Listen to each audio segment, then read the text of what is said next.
बिस्मिल्लाहिर्रहमानिर्रहीम। अस्सलामु अलैकुम वरहमतुल्लाहि वबरकातुहू। इंसान की निजात का ताल्लुक इसके आमाल पर है, ना कि इसके ताल्लुकात पर। इस ज़मन में एक खूबसूरत वाक़या। एक मर्तबा हज़रत दाऊद ताई रहमतुल्लाह अलैह ने हाजिर खिदमत होकर इमाम जाफ़र सादिक रहमतुल्लाह अलैह से अर्ज़ किया कि आप चूँकि अहले बैत में से हैं, इसलिए मुझको कोई नसीहत फरमाएं। लेकिन आप खामोश रहे, और जब दोबारा दाऊद ताई रहमतुल्लाह अलैह ने कहा, अहले बैत होने के एतबार से अल्लाह ताला ने आपको जो फजीलत बख्शी है, इस लिहाज से नसीहत करना आपके लिए ज़रूरी है।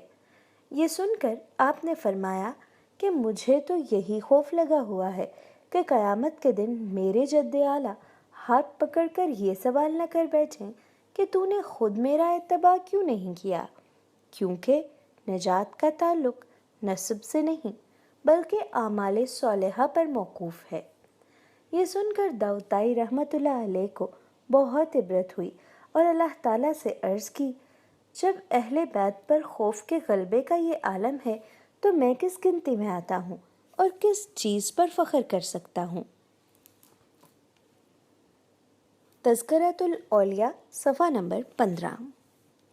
अगर आपको आज का एक इंतखाब पसंद आया तो इस वीडियो को लाइक और शेयर ज़रूर कीजिए और मेरा यूट्यूब चैनल सब्सक्राइब कीजिए। हुमा शाहिद।